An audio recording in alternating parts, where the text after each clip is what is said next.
You're online?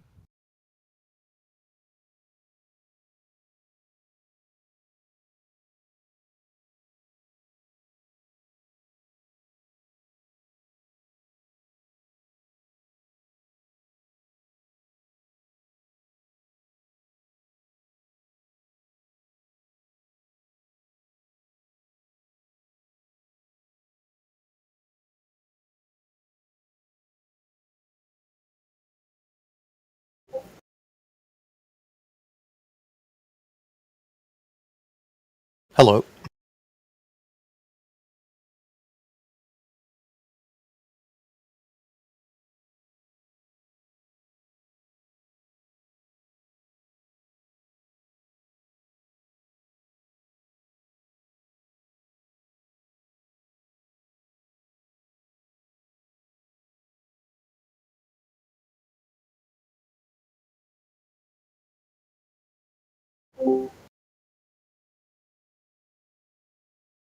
Okay. Thanks for having me. Yeah, so I'll go ahead and get started. Really simple question to begin with. I kind of have a habit of using kind of grid snap and other applications to quickly just move objects around. I was curious, like, is there any ability right now in Cascadeur to just select a controller and hold down a hotkey and just snap to any point on a grid as I'm like interacting with it in the viewport?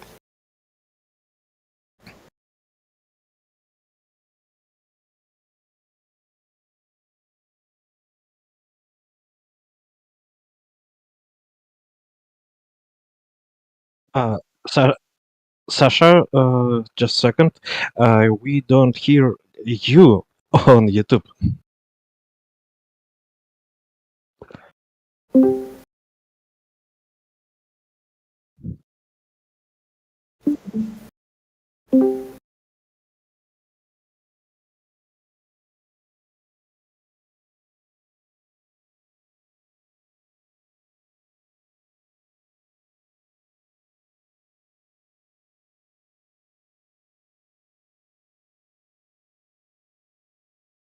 Relaunching, I guess. Relaunching it broke the setup. Sorry. Okay, so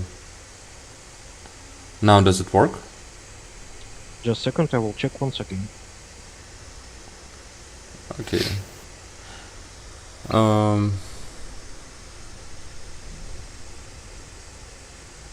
Yeah, it sounds good. Okay, super. I will remove these technical problems once again. Okay. It's good that YouTube allows to edit some stuff. Nathaniel, so unfortunately we don't have anything for now. I don't know how it usually works. Probably you can even, it doesn't like matter whether you in what mode you are. It just kind of snaps to the I don't know, you like hold the key and it snaps to the values, right? One second more. Can you repeat these questions and short information what was before? Because of we didn't record it on YouTube. Oh, I see. Yeah. Okay. Sorry for the technical problems. So today we're having a stream with me, Alexander Cascadeur CTO, and Nathaniel, who is a pro 3D animator and teaches 3D animation. Thank you for coming, Nathaniel. Happy to be here. And so this will be the questions will be in depth and the answers too. And then we'll look at the Devblog and see what we have, like what the team worked with and what had accomplished in the latest 2 weeks. And so that's it. Great. Yeah, so my first question for today is I was just curious about grid snapping, if it was a function that was available in Cascadeur. For example, normally I could hold down like the V hotkey in Maya and select a controller and move it around, and it almost does like a raycast out to find a grid point and snaps to the closest point in the scene, or it might just be a value, but it does work in orthographic and perspective views. Mm-hmm, mm-hmm. And so basically, when you do it, you have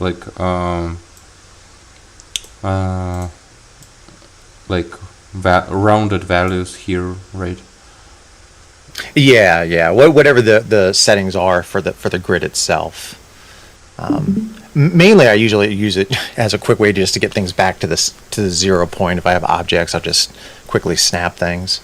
So it's a minor feature, but it was one I was kind of curious if it existed or not. Yeah, it's not added yet.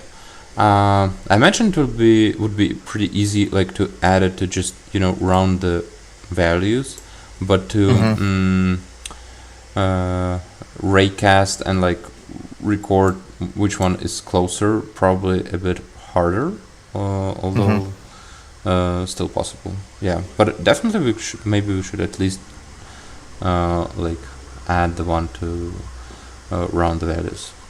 There is something we added to kind of let you translate like for fixed steps, like if you turned on here. But and does that automatically round, or if I had a value of like 10.2 and then I have that snap on, will it? No, it will keep it like that, but the change will be only by the step of 10. Gotcha. Yeah. Okay. Doesn't matter Great. In which you do. Okay. So. Well, while you have that box up, I actually have a question about box. I needed a box in my scene, and I kind of wanted to, after the fact, add a joint to it.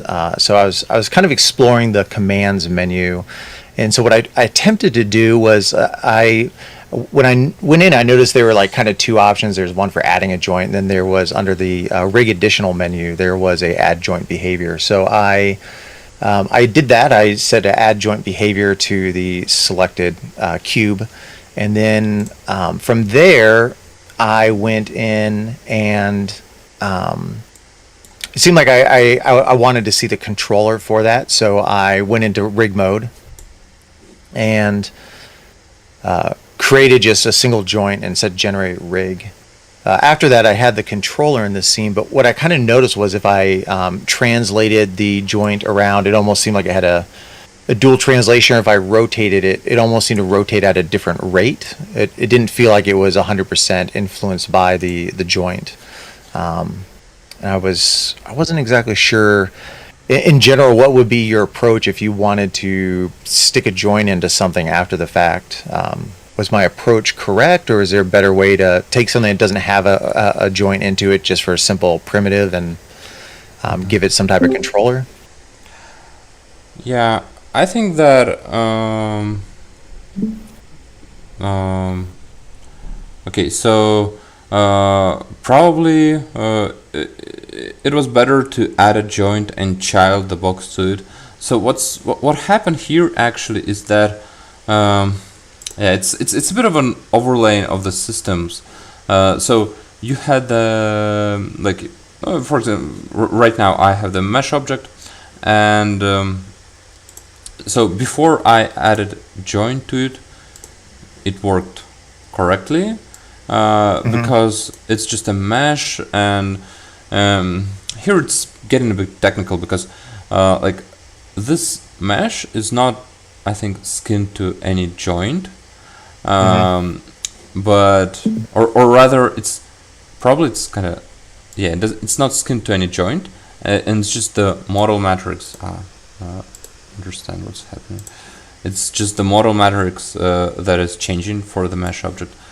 But if you add a joint to it, I think okay, this is more like a bug. I think it thinks that it is kind of connected to the joint. And so the joint transform is applied, and then the model of the box transform is applied, and in the end, you have the dual Like so the object itself is not moving at a dual speed, but the mesh itself does, and the same with rotation. So it's kind of like the mesh like is a child of itself. Yeah. So the reason I think we have this is that and it's pretty like historical, because sometimes people import something where they have like standard like transform nodes. I think they were like groups in Maya, and our rigging tool from the start was only taking in joints, and right now there's a lot binded to the fact that basically it can only you can create rig elements only for joints, but then sometimes people want to make rig elements for just transforms, and for that we added this thing, so you don't have to like go to the through the original program, add joint there, and you can actually add the joint behavior here. Cascadeur will treat it as a joint. You can rig it up, and then even you can see here at the bottom, remove joint behavior. You can then remove it, and it will just it will still work. Like the rig will still work. So it's kind of a workaround and kind of a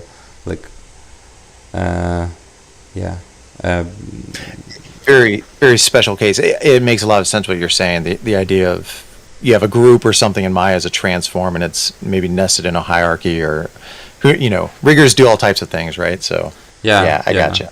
But it's something like if I did it from start, I would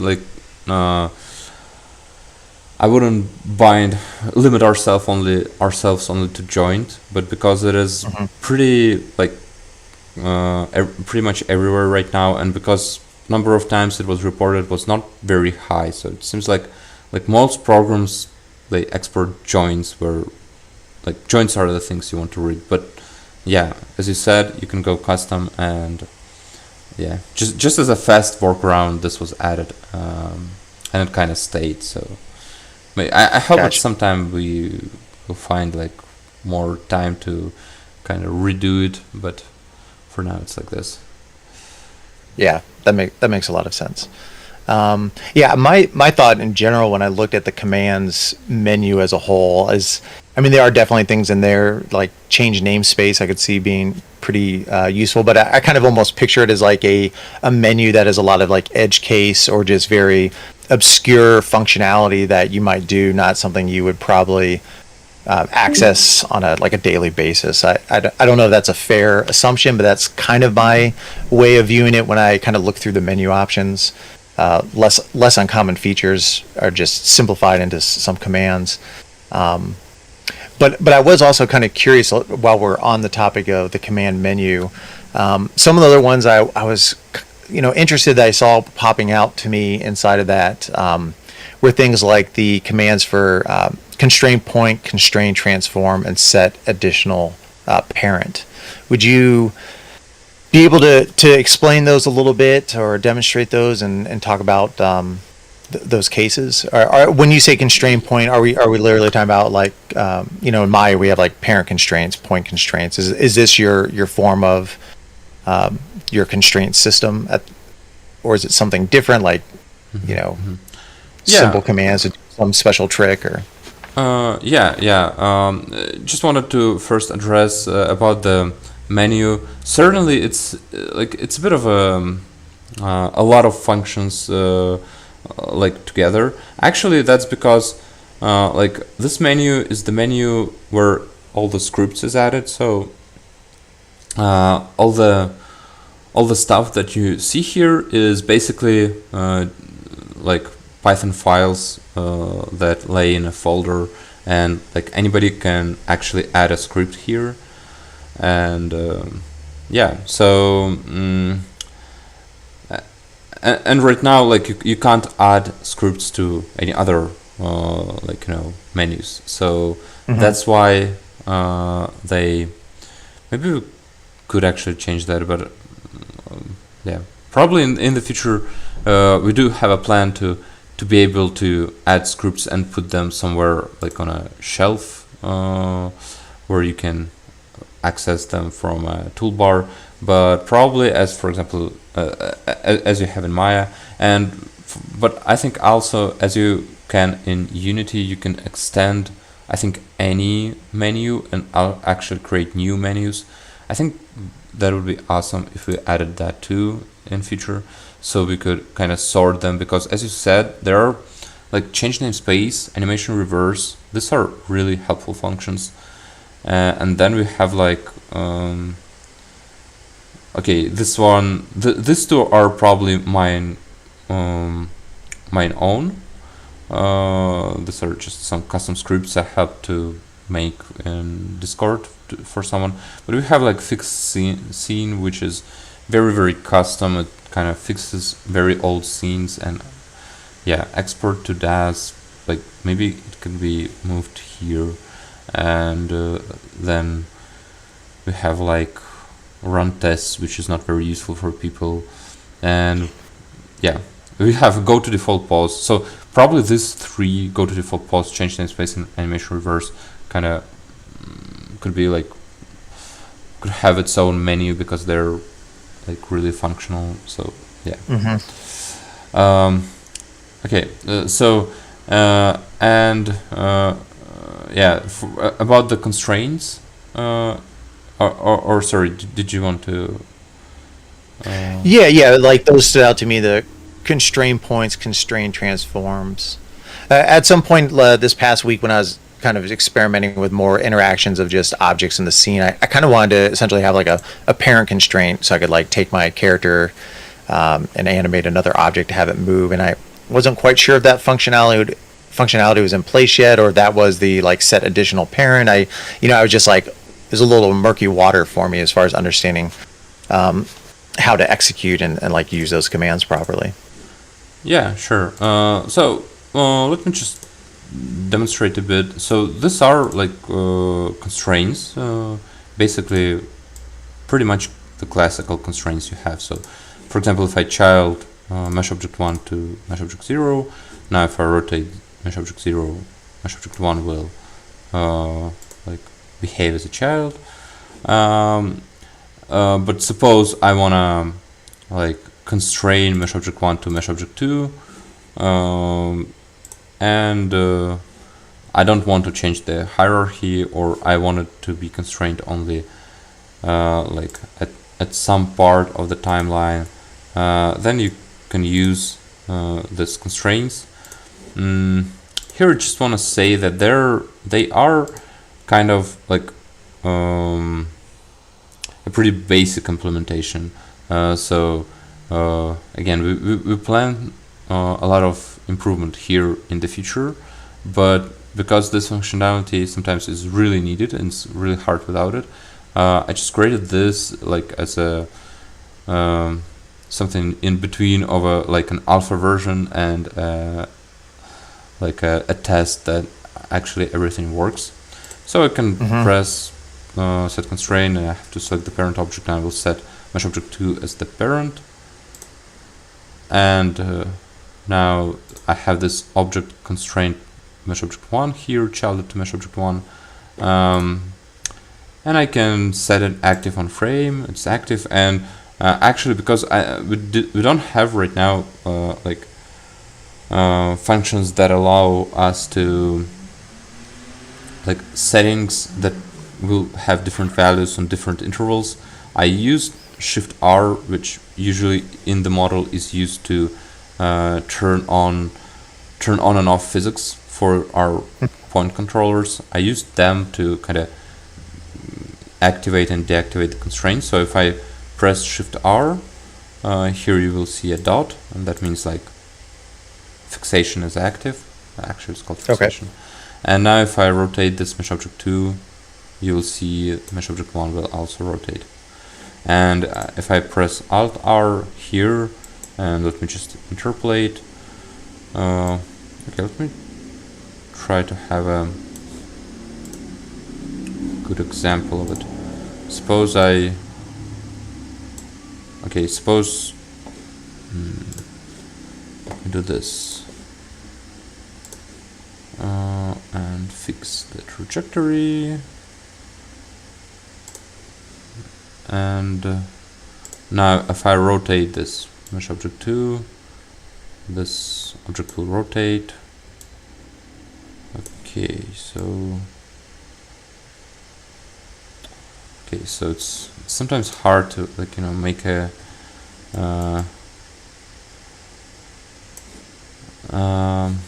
make it easy. An example case. Yeah, an example case that will demonstrate this parent-child relationship. So, but what I have here right now is that if this mesh object 1 is child of mesh object 0 during this interval. Let me just copy the local pose of mesh object 1 here, paste it here, and now I turned off the constraint here, so I'll just move this one around, and you can see that it basically just keeps its position relative to mesh object 0.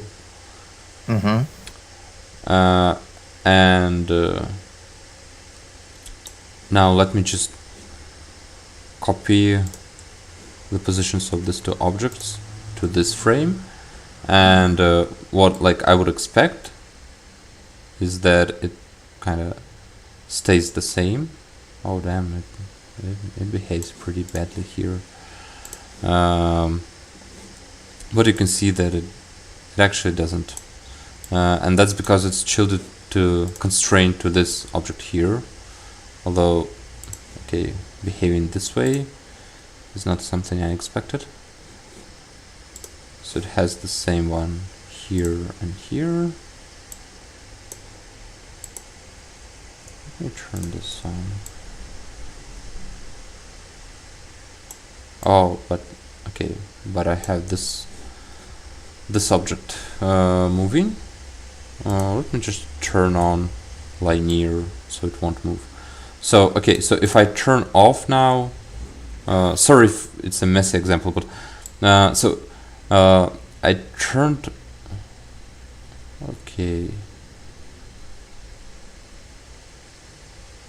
I see what's going on here.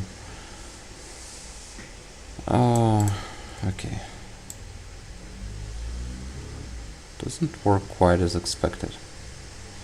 So it is shielded to mesh object 0, but it rotates as crazy because here the local rotation I think is pretty different from the one we have here. I wonder, by the way, if this bug is fixed. I'm not sure about it, but I hope it is fixed in the current version, maybe not. You can see the local rotation changed a lot here. So just to demonstrate how it should work, I will create an additional key here. But then it still rotates here.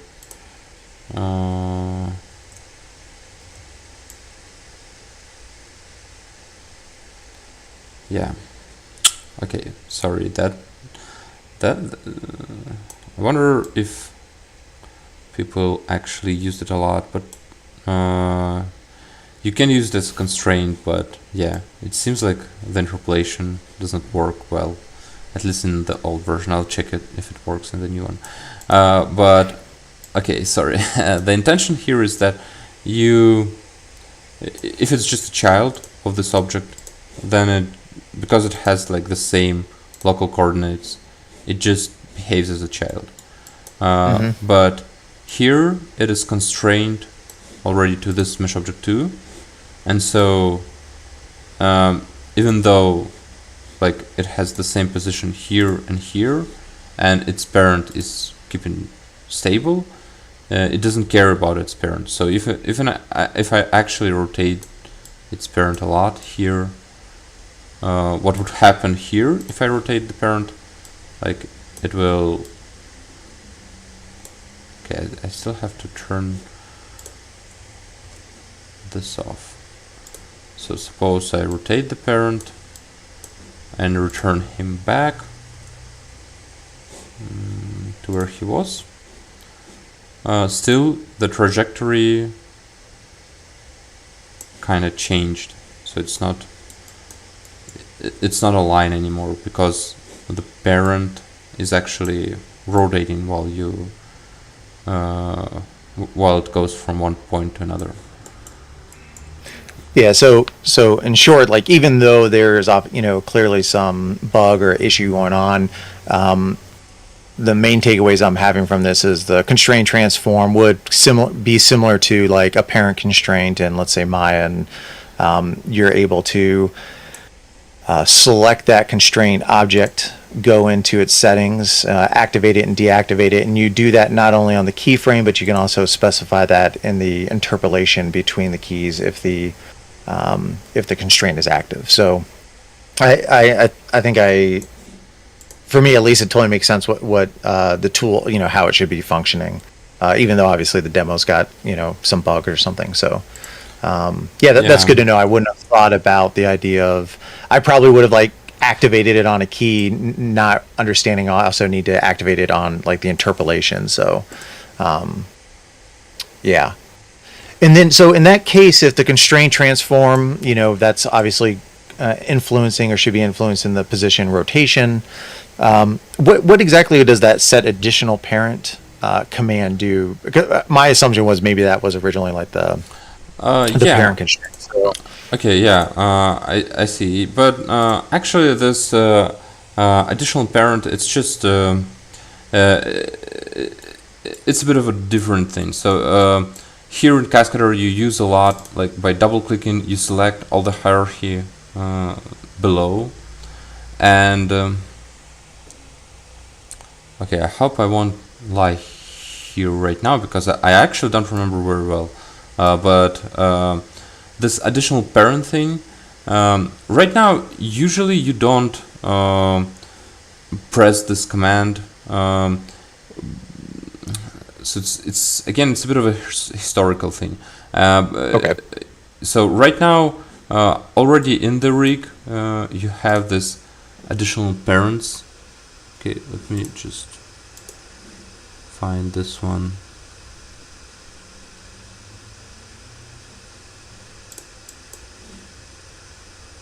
It's this one, extended hierarchy, I think. So what it does is, like, for example, this point here, as an extended hierarchy, an additional parent, it has this point here.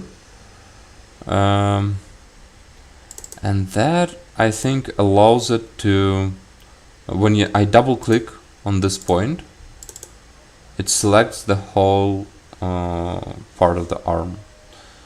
Okay. And what is that useful for? Okay, I'm not that sure I can say what is that so much useful for. It's probably more for like branching, like that joint has multiple paths down the chain, so it's just helping. Is it mainly just for the purpose of like when you double click, it's gonna understand to redirect down the flow of selection in a way? Yeah. So it's to redirect this flow of selection.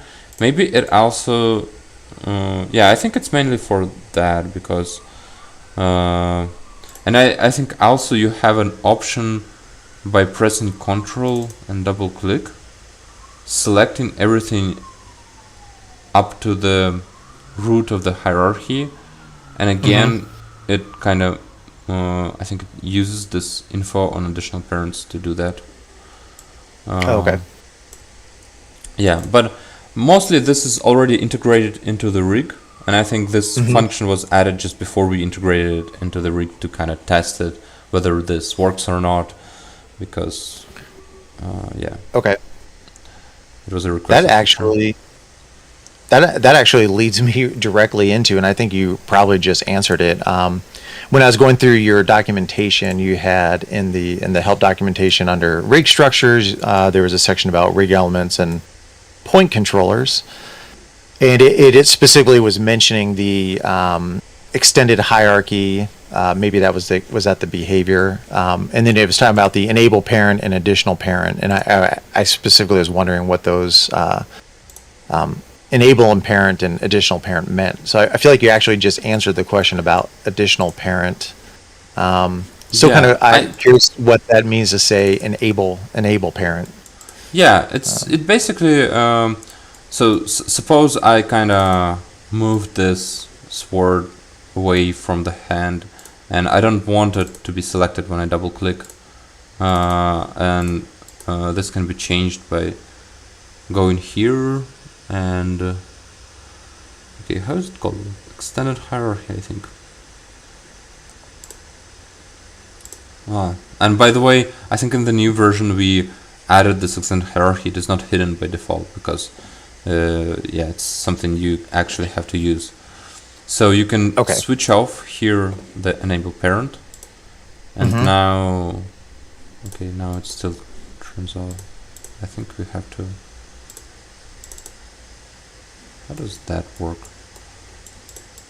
We have to disable the additional parent here, and now it doesn't get selected. I see. But yeah, because I was trying to find that behavior and I couldn't find it anywhere, but it was because it was hidden. Gotcha. Yeah. It's a bug that it got hidden away, but we'll unhide it by default. Yeah, it's a bit strange still that you have to like select this one and disable this, and then also go and disable this one. But yeah, but that's because like additional functionality was needed. Actually, I think you don't have to disable this one. I think it will work fine still. Yeah. So yeah, that's what. If that's disabled at this point, then if I were to move the arm, does it? It's gonna leave it behind, obviously, because it's not selected. Yeah. Yep. Okay. Yeah. So that's basically what this is for. I wonder if the pivot also. No, I think pivot doesn't take this one into account. It takes into account only the real hierarchy you have. So yeah, I think it's only for selection, but selection Cascadeur, because of the double click feature, it's actually really like central, and that actually leaves us with the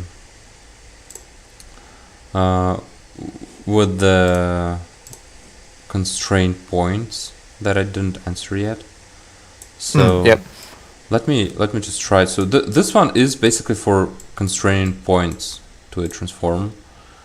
Should be a bit more tested, but I think there were bugs we have fixed since then, but I think like the main functionality should work here too, but you have to do like a lot of additional steps to kind of use it. Okay, I think I have to turn this one off, and I have to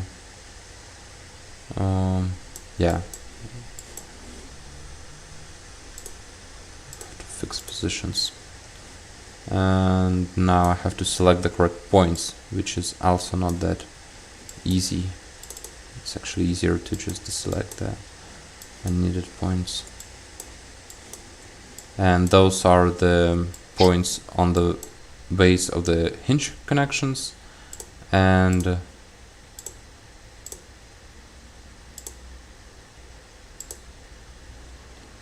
this points that kind of branch off, like this two and this two, they branch off to the side. So because these points, they actually aren't, they always keep their local position relative to the to these 3 points. So for example, this point here, it always keeps its relative position to these 3 points. Otherwise, like the character will break. In the joints hierarchy, there's actually so this joint will then translate, but that's not what you probably want. So now I can select, I have to also select this mesh object here, and I will go and constrain points. And now I get all these constraints selected, so it's easy to put them on a new track. And okay, and I can activate them again, and then if I select and move it, then this doesn't work because these points are staying behind. I think by default right now, okay, but I don't know how we'll fix it, but if you want to use these constraints, you'll have to turn them on to FK mode, because like you don't want to constrain them, or otherwise, like in the interpolation, they will not work correctly. But you do want them to actually move along with the other points, and that's not what as it works by default. So now you can move it.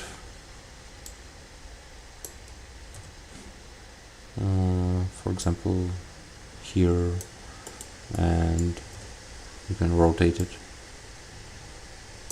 I see. And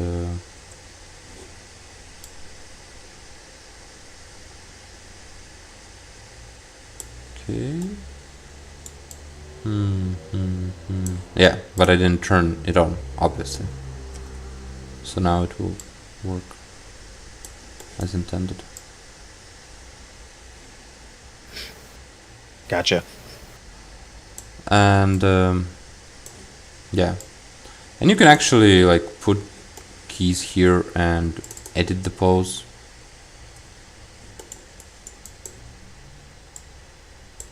Okay, yeah, I have to turn this off here, but I think in the latest version, like in the next version, you won't have to do that.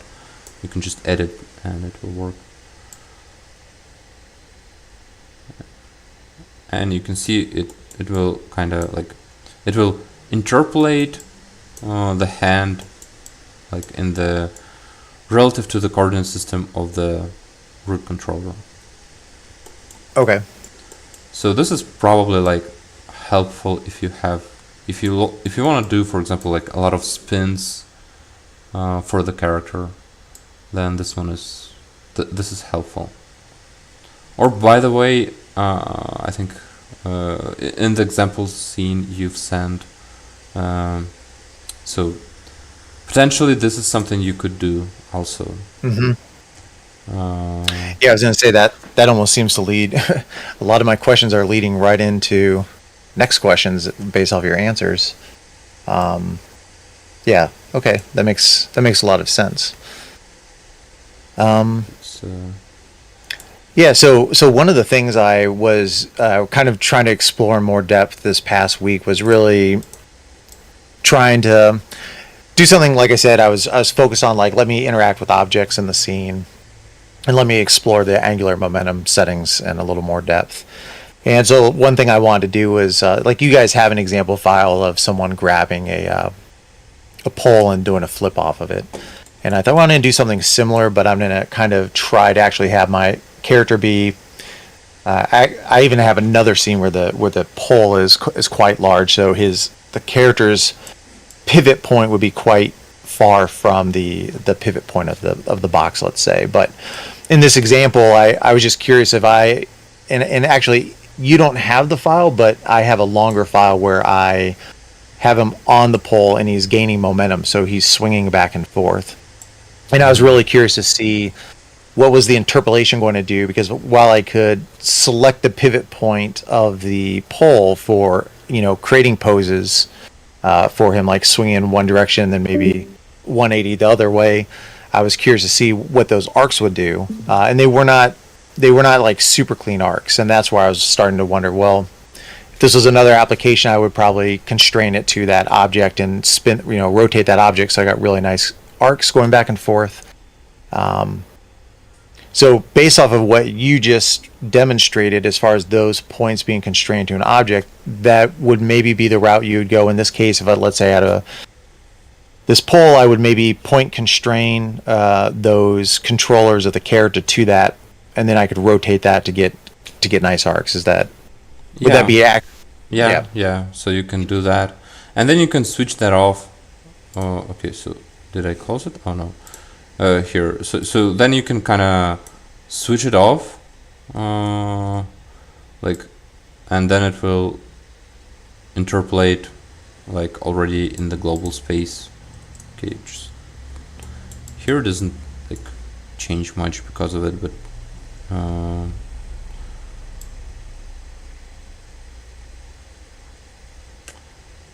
Again, what do we do to... Okay, let me just move it somewhere and rotate it hectically to just show that, yeah, here already... So if I turned it off, if I turned it on, then this is how the character would move. But if I turned off, like the character just moves where like it should, like without thinking about this box at all. Okay, does it really change? Yeah, it changes. Not as much though. Maybe I have to rotate it more to just demonstrate that the character is now independent. Oh yeah, now it's pretty, the change is pretty big, pretty noticeable. Okay. So you can so that'd be off where I would probably have on my actual keyframes it turned off, so I'd be free to pose the character however I need. Or you mentioned in the upcoming version I would be able to pose it while the constraint is active, and then have that constraint enabled during the interpolation. Okay. Yeah. Although here, this functionality is basically pretty close to what you have in other programs. So you have to always kind of remember that, like, if you are using a root constraint or like a constraint like this, like the total position you will get is the interpolation of of this constraint, and then the interpolation of the object like against this constraint. So what you want usually, if you kind of use the constraint, you want to like first change it like via the constraint, and then like kind of change the pose, like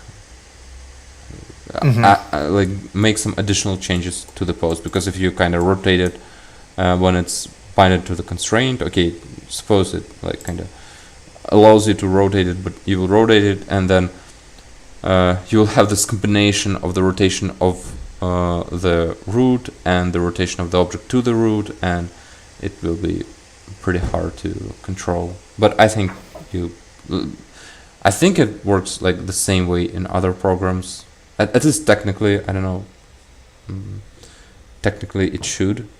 So you're probably like more familiar than me about this. Yeah, stuff.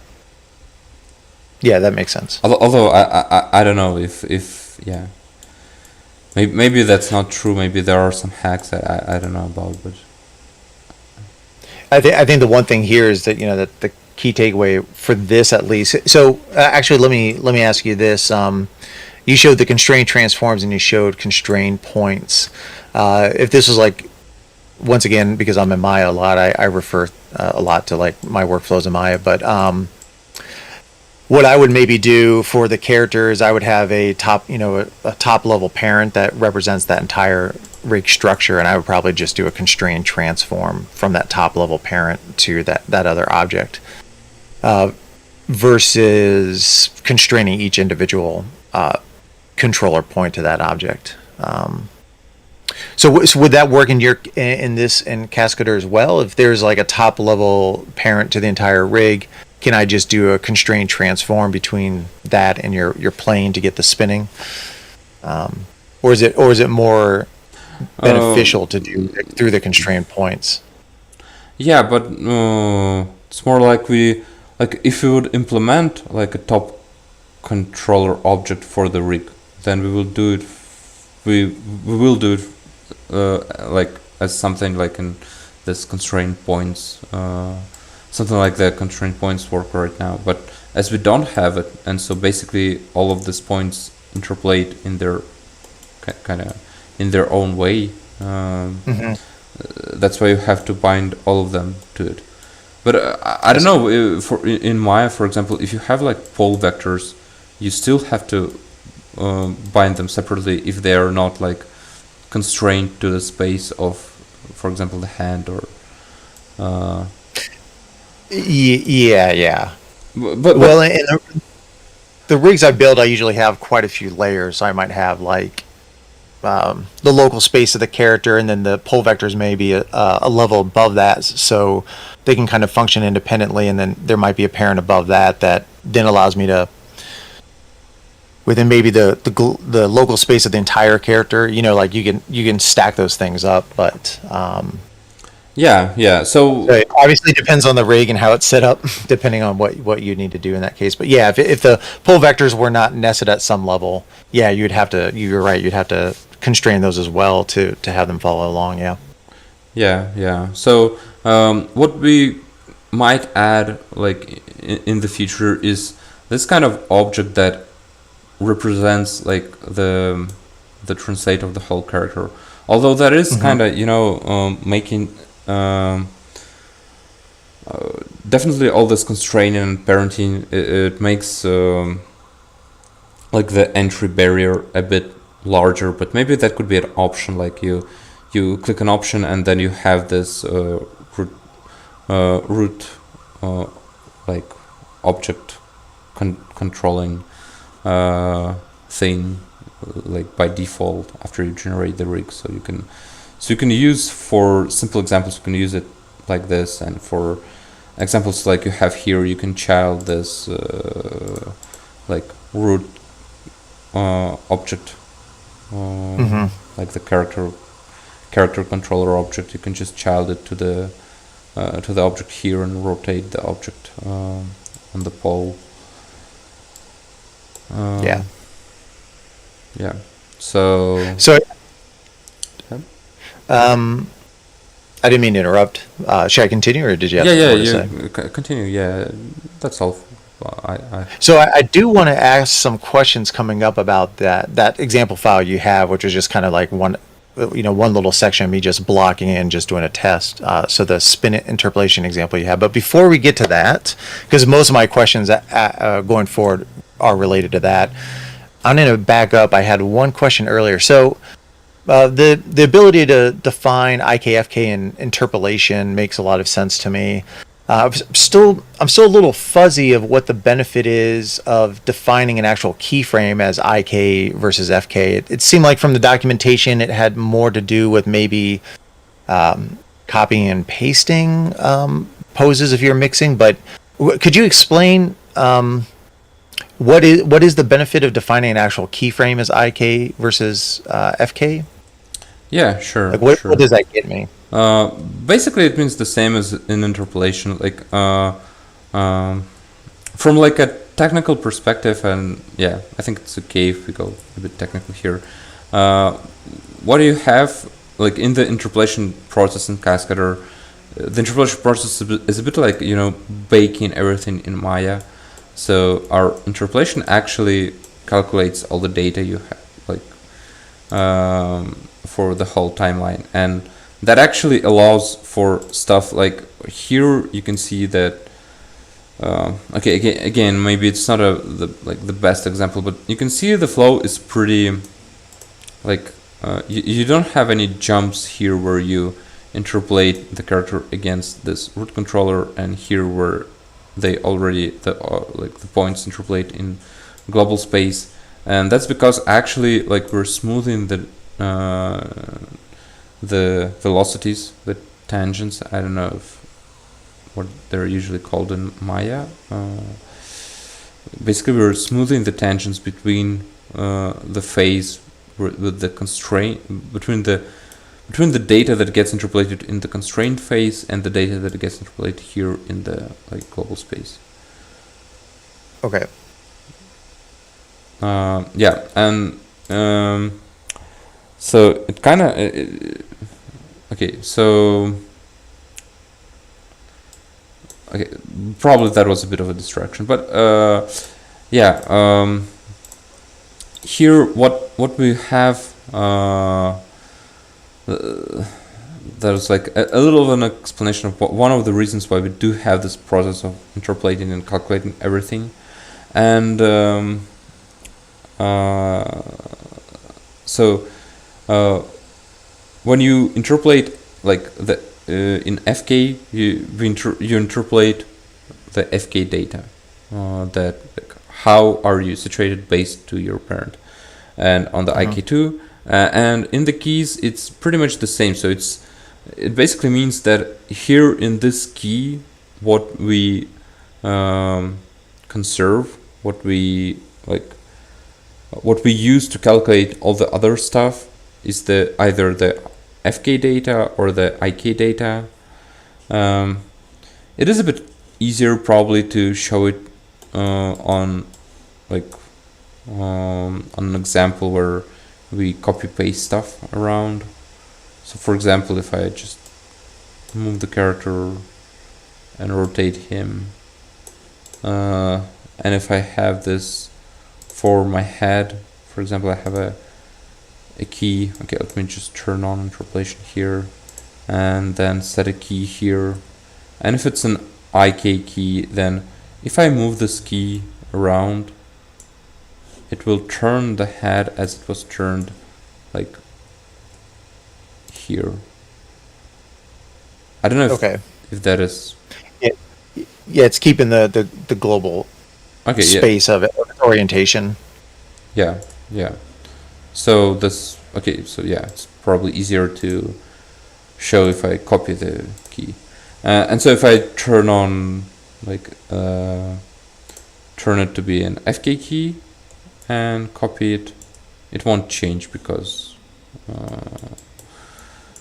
it doesn't keep the it keeps the local data, and yeah, and of course still there's probably a question, what does it mean for the interpolation? But for interpolation, what that means is that, if let me switch to IK here and keep FK key here. And so if now I select the character and I'll rotate him even more here, for example, then if I go to this key, the body didn't have any key here. So the data of the body got reinterpolated here.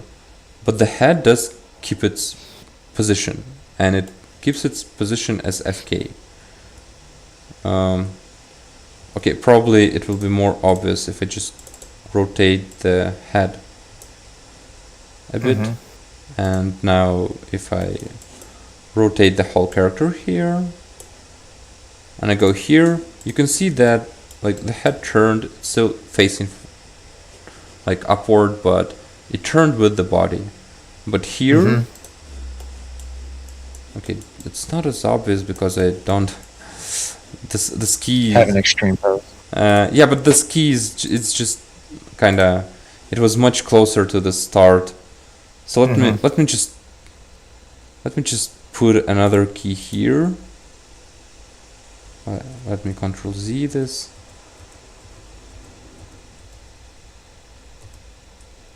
And put another key here, and it will be an IK key. And so now I rotate,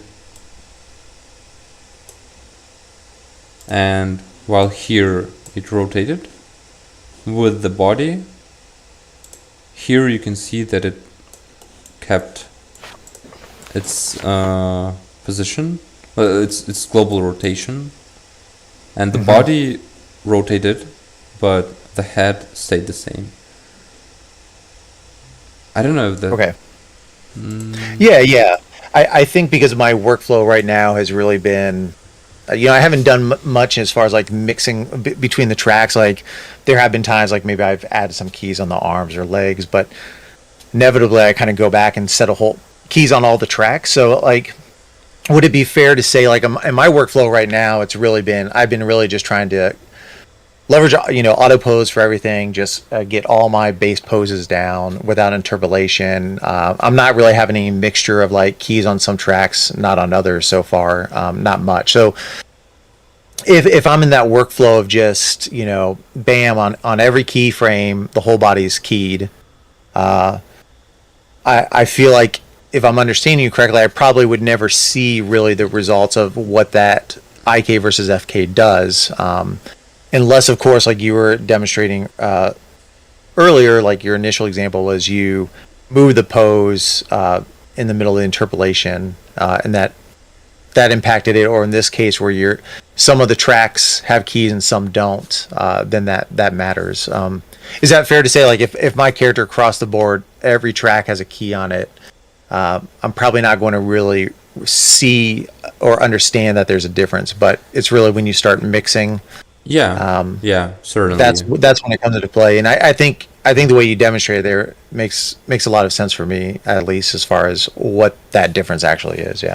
Yeah. So and that's totally true. And if you even like copy the frames around, still, if you're copying like the whole pose, it doesn't matter. Like as if the rig is correct, then like you can they automatically correctly. Like the rig automatically correctly calculates FK by AK and vice versa, so it doesn't change anything if you copy the IK or the FK keys. Yeah, and I think maybe one of the reasons I started to get into that habit a little bit of not mixing is maybe I ran into some of those issues early on and I didn't quite understand why it wasn't working well, so I just was like, I'm just gonna keyframe the whole body. So now that I understand that a little bit better, I'm gonna have to revisit, because obviously like having less keys across the board is nice. But yeah, I feel like early on maybe I did start to see some of those differences, but I didn't understand why I was seeing them. So I just started getting a habit of keyframing the whole body. Although I do think that like probably you mix this more like on the later stages when you like polish or tweak it, tweak the animation.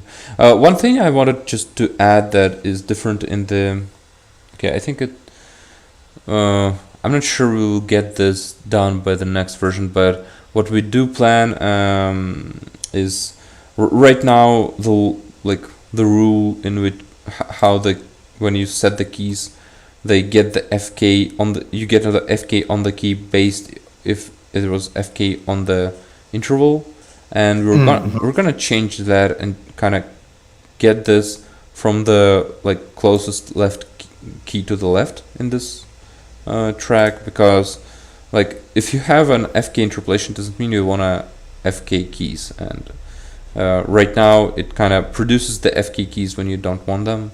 You have to turn that off then, and then probably that's not how it should be.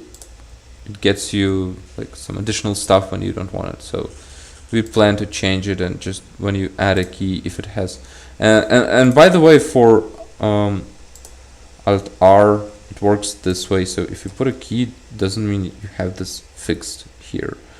You have it fixed only if you have it fixed on the key to the left. So we're gonna make that and the FK work the same. Sorry, explain that again. The R. What was the little dot? The rule with the dot is that even if you have this dot on the interpolation, for example, you want like your character to stretch or something, if you put a key, you still don't have the dot on it, and you do have the dot on it only when you had this dot to the like the frame, the keyframe before had the dot, so then you have the dot. That's like the kind of the rule how the dots are applied to new keyframes, and for FK it's not like working like that. So we're just gonna make for the FK, we're gonna make it work the same way. I see. Okay. All right, my next question here. So going to the spin interpolation example file I provided. Let me see here. Let me go through it because I think we've answered some of those. We already talked about momentum on building up on the pole.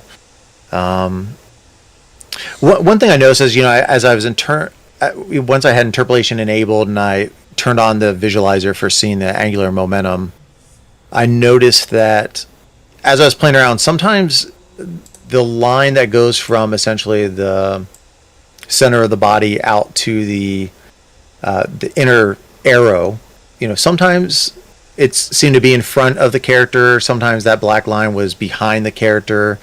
I'm trying to understand what is the significance of that actual black line that connects the body to the arrow.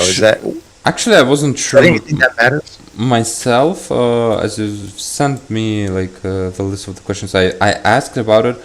I think it just kind of connects it to the arrow. It doesn't do much, and I think it can be removed.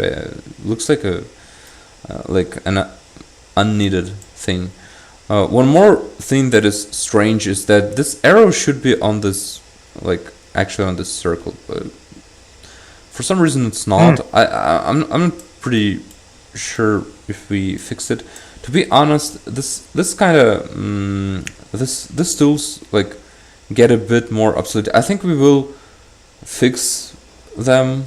Okay, let me just open the newest version, but I'm not sure we will reestablish this angular momentum ghost. What it did is it showed a lot of this lines and arrows on a lot of frames. Okay. Let me just open something here and yeah, but these are okay, so they are fixed. Okay, I'm not that sure it was such a good, but this arrow is still not on the line. I personally think that's okay, and although it is fixed, it still doesn't show anything. So I don't know, but I think this got a bit obsolete. Probably we have to really thanks for mentioning about that. I don't know. I think we have to either probably fix this bug and disable this ghosts as they are not very optimal. So yeah, maybe it's a problem with the old rig. Okay, with me, but I doubt it. I doubt it, to be honest. Okay, this is way too huge. No, I think it's some bug. Okay. So the line per se didn't actually initially I didn't think much about it. I kind of like that connection between the center to the arrow. It gives me at least some point of grounded point to see exactly where the arrow starts from. But as I worked with it more, I thought I better make sure there's not something there that is meaningful about that. Because I thought is there a reason the arrow isn't always in front of the character or whatever. Because even here, for example, it's that. Yeah, it's down by his feet. The arrow starts down there, and I wasn't sure if that was just based off of where it's visible in the viewport, and yeah, but yeah. I think it doesn't have any additional meaning. I think it's actually a thing left from the past, because before we had a tool that actually showed how what is the additional rotation to the rotation you should have in a physically accurate animation, but that kind of got obsolete once we had the out of physics and we understood that this all these arrows and additional information, etc. It is way too hard. It is way too hard for people to get into all of this. So. We switched to target a tool that will work more like a magic button that actually adapts to your animation. I see. Yeah, because I noticed in the documentation, it had this kind of red pie shape of this is where the spin should be, and I was man, I don't see that, but it sounds like it's just been updated since then. So yeah. And my assumption is, as I've been looking at this, I should mention too, I know my file is not good in the sense the arc doesn't really make sense. He kind of dips it back at the end and stuff. It was just like a really quick placeholder. But one thing that I kind of my assumption has been, your documentation talks about the wider the body is, your momentum's going to slow down. The tighter you are, the more you're going to have a spin. But I'm kind of thinking to myself as I'm keying these, I probably want to have very smooth, fluid changes. I want to have my angular momentums maybe really speed up and then slow down, but you wouldn't want to have something where you have like waves in the middle of a spin. And while the arrow gives me some kind of visual aid as far as understanding what is the intensity of that angular momentum, I was curious, is there any way to actually see that graphed out? Can I select something and go into the graph editor and actually see the plotting of that angular momentum over time? No, we don't have anything like that. Probably, maybe it would be a good idea to actually do have it, but the thing is, the angular momentum is not a very intuitive thing, and when like flying around, when the character doesn't interact with anything, the angular momentum actually has to stay in a physically accurate animation. It has to stay constant. So what this kind of thing does, if you create this ballistic trajectory,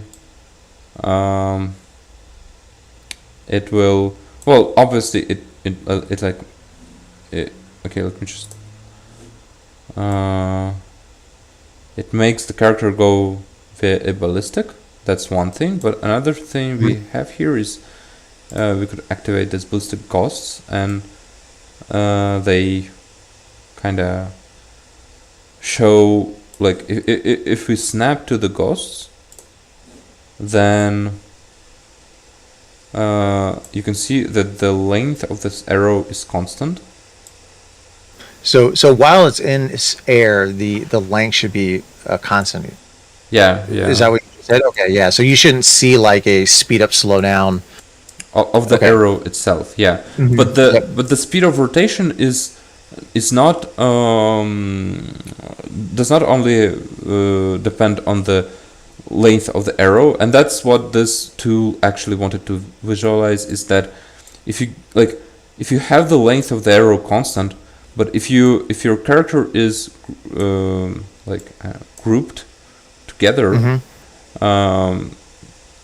If his pose is compact, then the same length of the arrow covers much more larger angle, and so he spins faster. And when the pose is more open, then it covers much smaller angle, and so he doesn't spin as much.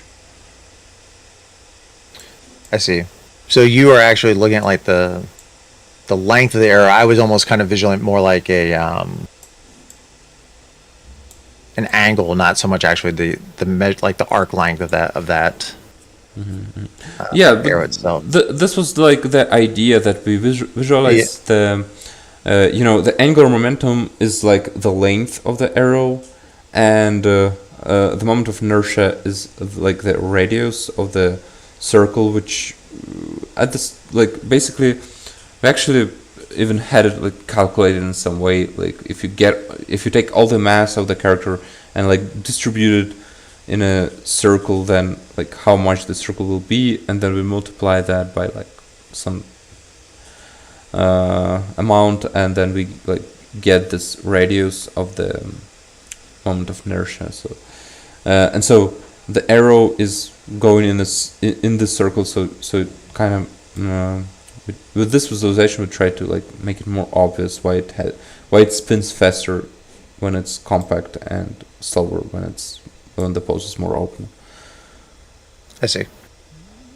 But is your feeling in general that just now that you have that kind of physics for the ballistic and the ghosting for that built in, the even really what I'm saying, would you say even having that visual aid really isn't as useful as it used to be across the board? I know you talked about the simplifying it some, but I almost feel like you're saying, what you should really be focusing are those snapping tools up above. Would that be fair to say? Yeah, but well, it's not like a recommendation, but it's like more what we found out that like the users will not like our like graphics and arrows and visualization. So we these tools are like keeping more like getting more updates and like testing, and this one obviously is not, because I think this is still like partially broken. So yeah, I see. Okay, so I'm almost done with my questions here. Thanks for letting me throw all these at you. So one thing I did notice, I'd be curious to see, maybe now that you did the snapping, we wouldn't have it, but I've really struggled so far for the few times I've tried to do any type of like in-air rotations or flips. Yeah, it looks like maybe the ballistics is the key there. A lot of times I get this kind of like wobble with the character where he's like spinning, but he's not just spinning on like, ideally I'd want like one axis, and yeah, so something like that. And when I was kind of going through the documentation, and from what I was kind of reading, I was getting the impression that, man, for someone to really spin cleanly on a single axis, your body really needs to be in a very symmetrical pose. So, I tried to, for this example, I tried to make all of the keyframes look fairly symmetrical. If you just like look down them, I mean, they're not perfect, right? They're not like perfect symmetry, because I didn't want to sit there and necessarily nitpick. But I really just struggle with the fact that there's always this kind of like weird wobble, kind of like left and right. And I was curious what would be the tricks for just kind of removing that. I noticed with the angular momentum tool, there was the option to essentially say, hey, show me or visualize that angular momentum on like the camera plane, or lock it to a specific plane. And I was like, is there a way to even say apply the angular momentum on that fixed plane? So even though it may not be physically accurate, it removes that kind of like odd interpolation I get because my character is not so symmetrical. yeah, but here just to basically to start, this interpolation is not connected to the angular momentum. It's just like it just depends on the like mathematical rig, like on how the rig is created, and like the mathematics of the rig. So if you want to have like a really big rotation, etc., probably this constraining is the way to go. Okay. If it's a really like a lot of rotation. If rotation is not that big, then usually like just adding some keyframes, you can probably make it like more make it kind of better, just because you basically, yeah, just add some breakdowns to it. Yeah, you limit the ability. Okay, but I think I changed something here what I shouldn't have. Yeah, that was actually the other problem I'd run across. I noticed as soon as I kind of tweaked a pose, my character quit spinning. So I eventually had to kind of add a breakdown in the last half to continue that rotation to the ground. Yeah, it's not like I think this is like one of the cons our interpolation does have, is that it's not that stable when like you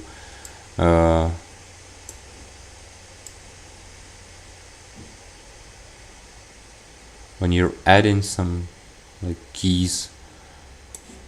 Okay, so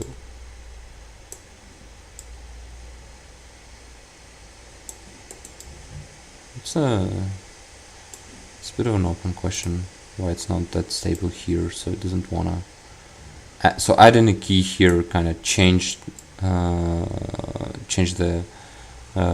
velocities, change the tangents. Do I pronounce it correctly? Tangents? Yeah, tangents, yeah. So change the tangents, and now it doesn't go all the way around. As we have FK turned on here, basically what's getting rotated is this vector around this one. So I think they both live in like global space, more or less. So if it doesn't get like rotated around this vector, then it doesn't work as good. I wonder actually if this was fixed in, because I think I did some changes here, but let me just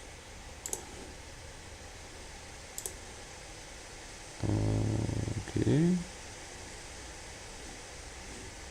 nothing here. Okay, I think I've done streams for some time, so I'm getting caught up in the. Okay, maybe I'm wrong actually, but I think what's not really good about it right now is that this one kind of. Okay, let me just put a key here. So I think putting a key here, yeah, it's still not as I would want it. So it's FK. If I turn this off. Oh, but I still have FK here. But I still have FK here. But I do have this direction, so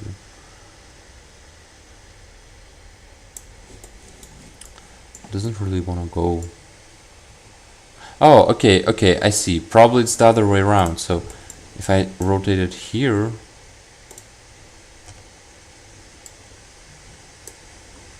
then it will. No, it still doesn't. Okay, so I think for this one, maybe I kind of go figure the problem out more, and then okay, now it goes like this. So basically, what is getting interpolated here? Oops. Let's stay here for a moment, and Control Z. This changes. And now, okay, so I put a key and it stops flipping. One thing I could do is put a key here beforehand, where it actually does like the main move away, and then this will fix probably the. Yeah, that ultimately is how I kind of fix it locally. On my other file, I just added one more key in that second half. Yeah. But to have like a really neat rotations, if it's like the goal, then yeah, maybe constraint will work. And I hope with time I'll make this constraint easier, so it would be more easy to work with this kind of settings. Although if you don't have like a really like stable rotation, then I think this is not as troublesome, because it more or less works in IK and FK. Yeah. Okay, so but yeah, I just wanted to say like that technically what's getting rotated here, we actually have a way to visualize that. Okay, I think we can turn this one on, and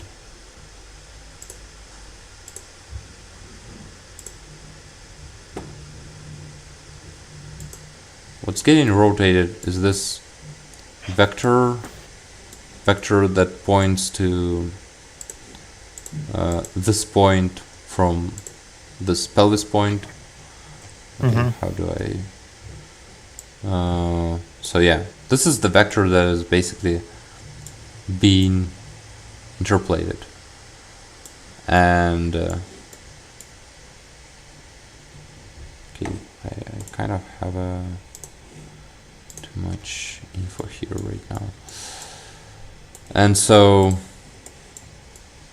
if I remove this one here, then this is what happens. It tends to interpolate through the through the top of the sphere. So yeah. I see. And if Sorry, go ahead.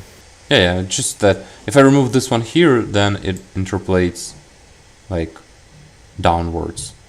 And okay, why it does that is because it has basically these 3 dots, and when you have like, so the spin here is almost 180 degrees, and that's something we're not very good with, because like we're like when you rotate points in the viewport, we get only basically the data that, like, okay, it's pointing this direction, it's pointing that direction. We don't like keep track of how you have rotated it. So once you have an angle that is close to 180 degrees, then that's basically like kind of a weak point for the interpolation, because it doesn't know how to go like this way or some other way. And I think when we put a key here, yeah, I think if we put a key here, there's a bit of a question, why does it decide that it will go this way? Probably for some reason it thinks it will be more smooth, but it is a bit of a strange behavior. I would agree to that, but probably I'll need more, like, digging into to be able to precisely explain what's happened here. Sure. Yeah, and I'm kind of used to that, like quaternions and that 180 degree kind of limit or flip that can happen. Yeah, we're not Yes. using quaternions, a bit different stuff. Okay. Thing, but yeah. It still has that 180 limit essentially. Yeah, it is at 180 limit. It's different in the sense that it's really hard to get, Bézier interpolation with quaternions. What we use does allow for Bézier interpolation to work pretty well. It still has this 180 limit, but like on the sphere, you can see that it interpolates pretty nicely. If you okay. Let me just really don't.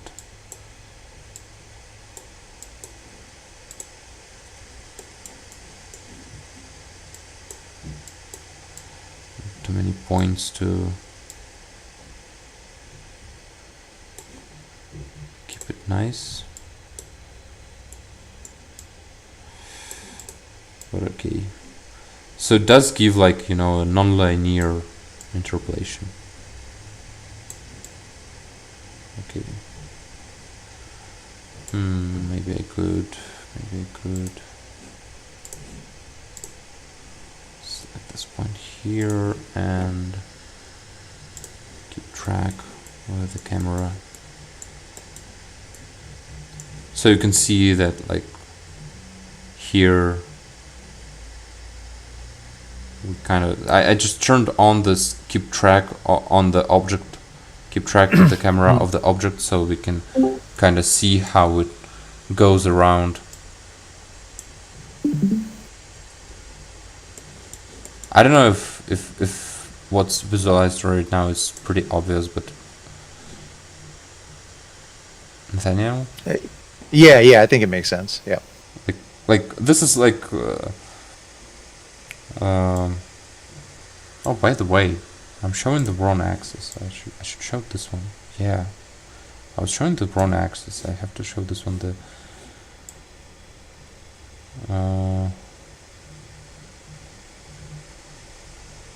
Okay, so that's basically how it rotates. So actually, I could remove this one, and yeah, this.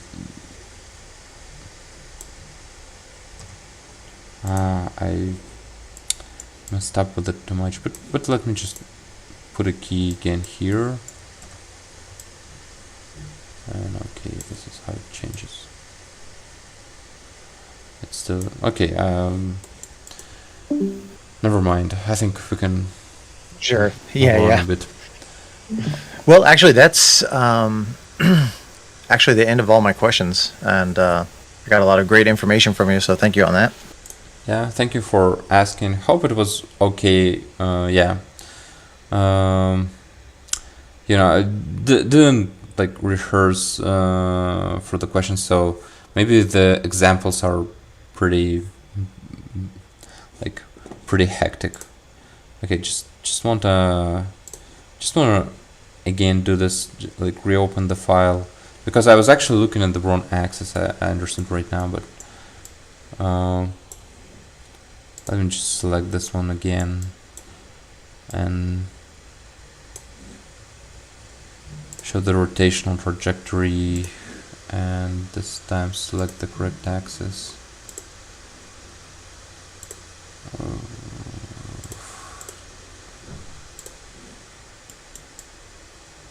Yeah, is it this one? Yeah, it's this one. And I wanna just see the global rotation, which is basically what's getting interpolated. Okay, maybe I did look at the correct axis. Yeah, I did look at the correct axis.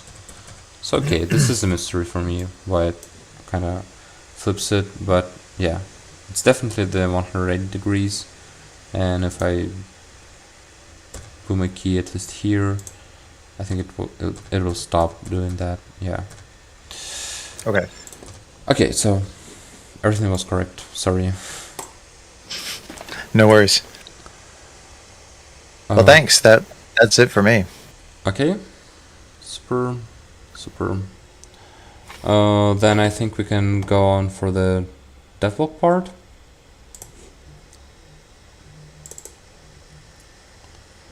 Will you stay for the Devlog part? Nathaniel, will you stay for the Devlog part? Yeah.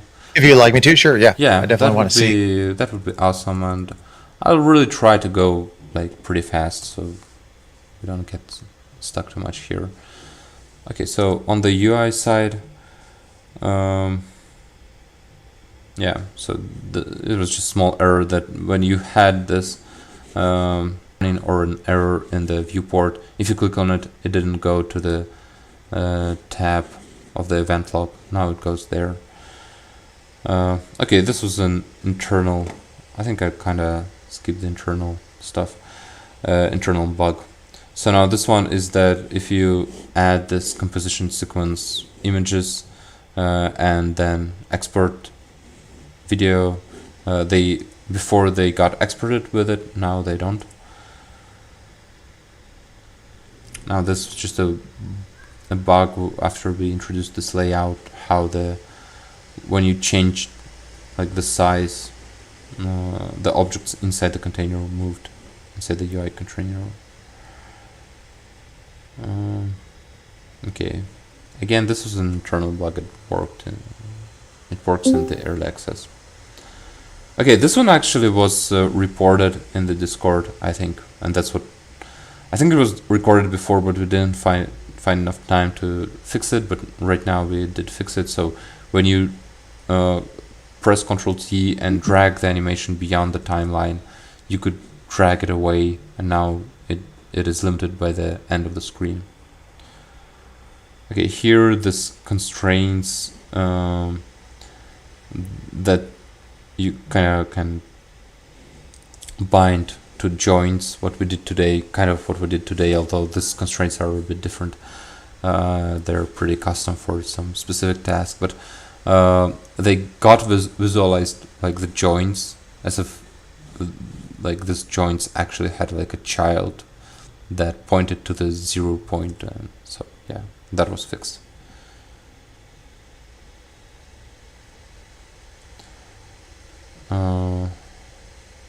Okay, this is just a small improvement.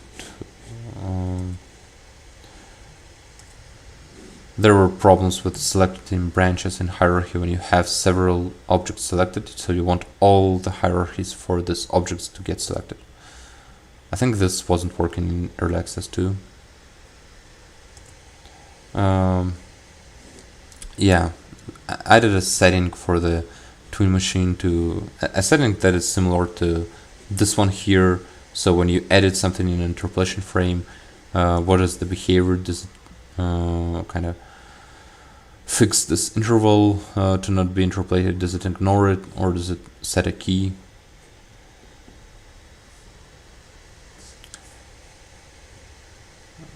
Yeah, playing in keys did not work in when you had cycles enabled, but now they work. Okay, this one's small too, just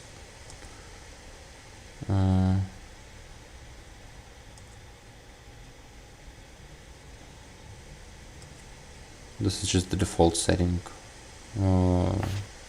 working with the keys. This one was actually asked for many times in Discord, that we fix when you change the filter type, it has to change what is written here. Finally, this is fixed now.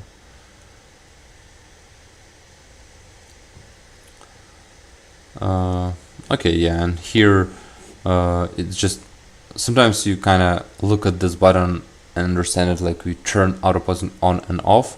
Actually, it kind of activates the auto pausing, and then you can just go through the view modes. But now, if you turn it kind of off, it will go back to the mode you had before turning it on. So kind of an improvement for it. Here, the ballistic trajectory on the timeline is now moved only by the middle key. It's not moved by any other keys.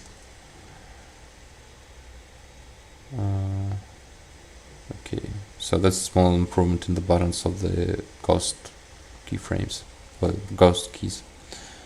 Okay, so now the link scene now gets a color mode, so you can activate it with custom color and color it as you want. Now to the next part. This was the UI part. Now we're moving on to the part, to the rigging part. So now this was actually asked several times, that if you import an FBX file inside Cascadeur and then you go to the rig mode and rig it with the quick rigging tool, you don't get the tracks, the hierarchy of tracks you have in the sample scenes. So now we added that, so you don't have to go and yourself like separate them to different tracks. Now they will be separated. Yeah, funny how it, like, you know, slowly moves on to the track. Okay, this was just a crash. Like, okay, crash is probably not a minor thing, but yeah, it was a crash if you mixed up right and left and press mirror, create mirror objects, and now if you mix it up, it prints an error and it crashed before. Okay, this is a small info common fix. Don't want to get into it too much. Okay, so here actually this one is something you asked Nathaniel I think you asked it last time, and I actually tricked you somehow. It actually didn't work. I checked it afterwards. You're not able to set any offset from the joint rotation, so I don't know. I think I demonstrated it, and I don't know. It felt like you demonstrated it correctly. Yeah, but we rechecked it afterwards, especially because we want to get a standard, like, we want to get standard rotations for the fingers to work, because we want to do like some special auto pausing tool for fingers, but it actually didn't work. So we fixed that. Now it does work, so it will work in the next version.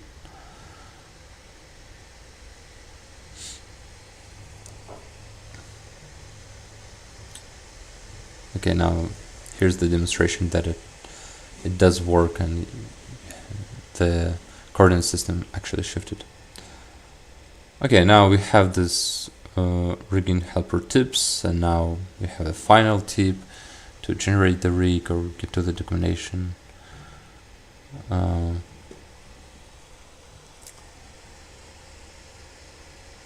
Okay, yeah, this one was actually also added because of the because there was a report in Discord where, like, you know, sometimes you have these strange offsets and you can't actually fix them unless you take them by hand, and the offsets in the pole vectors in the limb direction controllers, and you wasn't able to fix it. So it doesn't change how these points actually are located, but it changes how you where the direction controller is located. So it just moves up and down, and you weren't able actually to like put a 0 there. So we just added it, so now you can put custom value.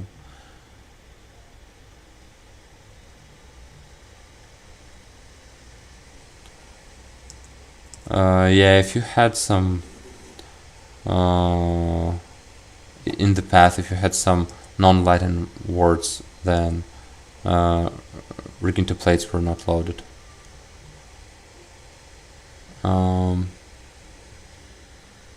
Okay, there's also an additional info behavior that is present. Okay, let me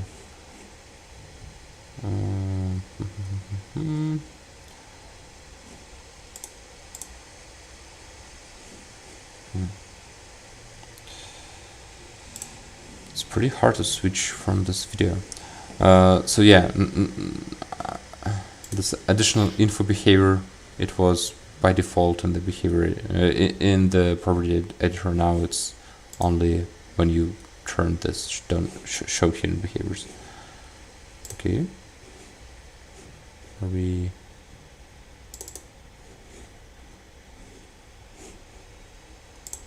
Oh. Okay, we're planning to add look at constraint, so we had to add a function, a look at constraint function for the node editor, so we did that.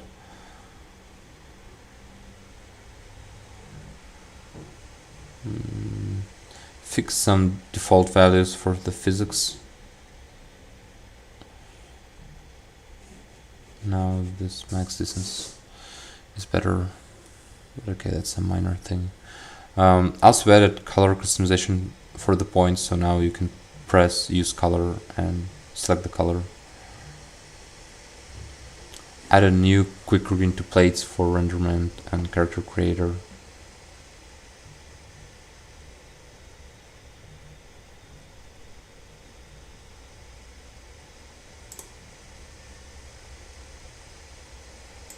Added some tests for constraints, because constraints actually broke a lot. The constraints I actually demonstrated today.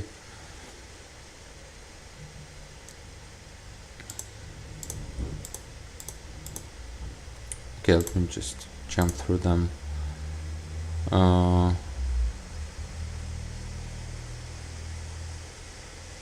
Okay, these are minor. This is minor stuff. This new direction controller, pose direction controller, jumped, and now it interpolates correctly. Okay, these are inside too, because there are no problems like this in early access. But while we were doing it, we did fix like how long it takes for FBX to load. I think it's like much faster now, right? Like 5 or 6 times faster. Okay, so we're working on clamp interpolation for direction vectors. Not present in the early access version at all.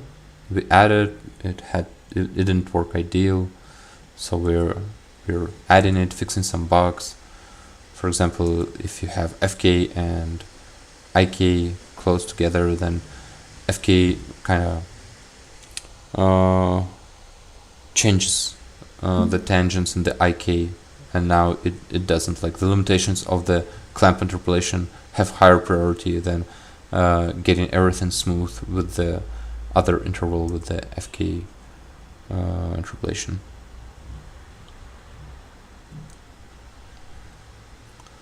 This was actually reported in the Discord channel. So yeah, and it's a big bug. So if you copy frames with auto pausing that has changed positions of this direction controllers, then it doesn't work correctly. So yeah, now it does, and it will in the next version. Okay, that was fast.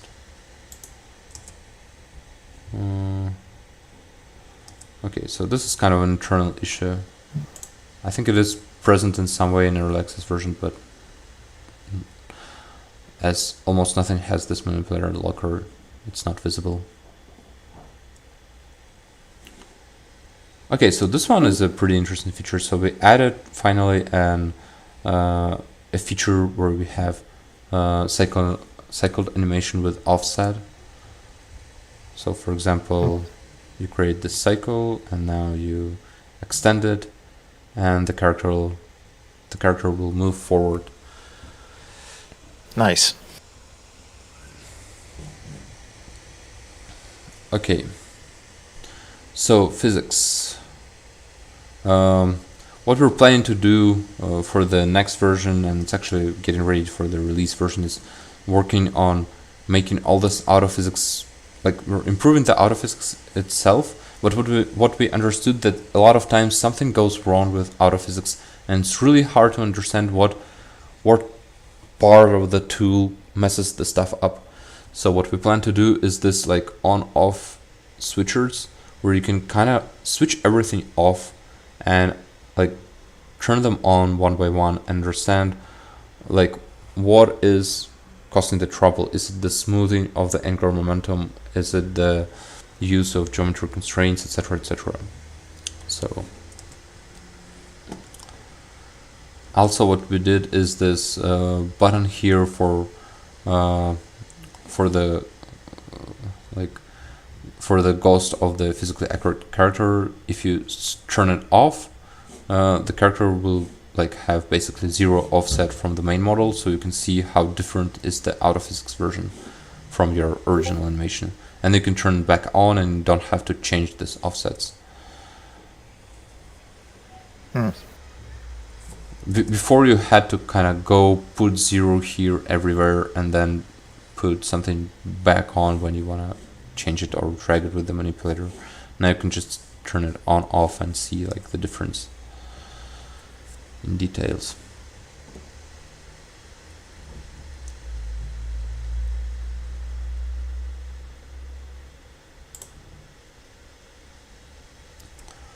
Okay, so we plan to add a new thing. Right now it's not visible. Okay, so here it is. So we decided to lower number of active points by default, lower down even more.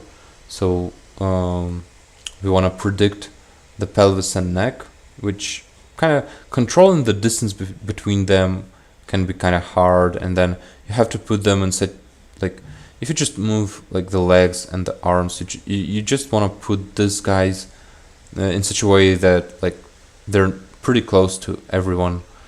For example, that's what you would do by default, and then kind of customize the position. Like so what we decided to do is to position them automatically, and so these are like the first early options of that.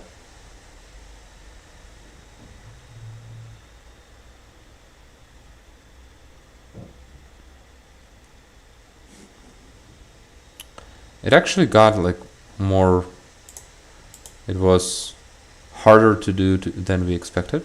Have a lot of technical different stuff we have to like figure out, but overall I think it's a pretty cool option. I think it will really help people, like for example, if I was like somebody who decided to try out Cascadeur, I'm not good in animating, like more like a technical guy myself, so if I go for it and like sometimes it's hard for me to control this additional points, so it would help me. Although I think for people like me, it maybe an even easier thing with kind of a motion matching should do. So maybe is that going to be a like option, or is that going to be the new functionality? Like, is that something you toggle on and off that behavior, or is that just the new behavior going forward? You mean predicting this pelvis and neck? Yeah, yeah. It will be a new functionality, but if you want, you can, as with like all points in auto posing, you can always like select them and drag them, and then they will be activated, and then it basically will fall back to the algorithm used right now. I see. So it's basically it fits like in the overall auto posing idea that you kind of like change some controller if you want to, and then it gets blue, and now it's like a controller that you control yourself. Mm-hmm. So yeah, cool. But I think because like one of our goals is to limit the entry level barrier for new users, and I think there are a lot of users who want to try Cascadeur. Like they didn't animate before, so the easier it is for them, the better. So yeah, we're trying to go for this as far as we can to make a tool that you actually download, turn on, and start to animate, and you can get something like out of the box, but on the same time, like as you develop, you can control everything and like lean toward like maybe a more classical approach where you control everything more. Okay. So thank you. That's great. Yeah, thank you, Nathaniel, for coming. It was a pleasure to talk. Yeah, happy to be here. I hope I didn't explain. I do feel it wasn't like ideal, but I hope I did explain like maybe the main stuff. But yeah, maybe on some other stream I will probably investigate more about the interpolation part and why was that happening, and yeah, and we'll comment on that more. Yeah, I mean, I think what you were, describing makes sense in that sense. I mean, you ran into essentially what I had, which was that the poses initially did the flip. I did some minor adjustments, and suddenly it didn't. But the solution seemed to be add additional keyframes to correct the motion in the direction you want, and then you quickly get back to what it was before. Yeah. Actually, about the ballistics and applying the angular momentum, sometimes the wobbling, sometimes it's the other way around. You have everything good in your initial like animation in your interpolation, but once you create like the ballistic curve, the wobbling starts, and and this is actually due to the asymmetry usually of the poses, but you don't want ideal symmetry of the poses. So I think it works better right now. It worked worse before because our optimization didn't keep track of the rotation velocity.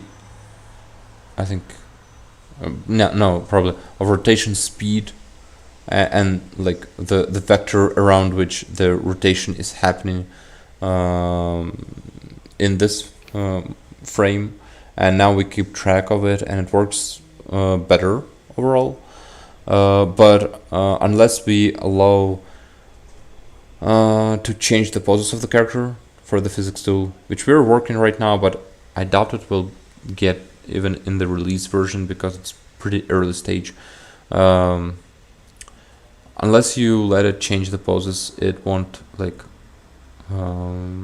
adapt ideally.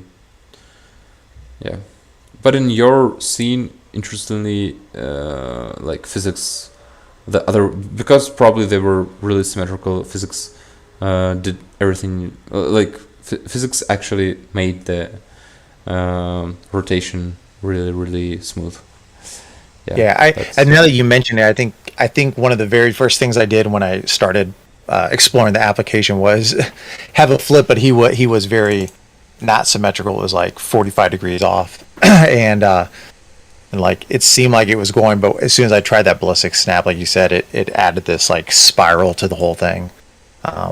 But so that was almost like you were saying the opposite result, where it started straight, but then the ballistic snap actually gave it a wobble. But that's when I kind of dug in and read some more about the explanation of like things really need to be symmetrical.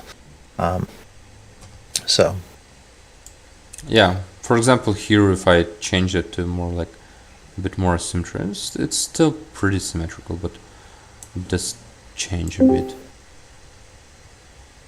Yeah, it's still pretty symmetrical. Pretty interesting. Okay. So, okay, then right. thank you. I think we can wrap up, and yeah, would be great. Probably. Okay, I don't know if it was cut out or not, but just wanted to say that it's pretty high probability that until the next release we won't have any more streams, because we want to like internally concentrate on the release, and until the release of the next version at least. Yeah, but if you will have some questions, Nathaniel, I think like we could do a stream like of me answering the questions. This is always really fun. Yeah. Sounds good. Yeah, I enjoy it as well. Okay. All right. Thank you. Yeah, thank you a lot. And yeah. And thanks for everyone who sat in and watched it. Yeah. Thank you guys. Thank you for all who participate in Discord or on YouTube. Thanks a lot. Okay. Bye everybody. Bye.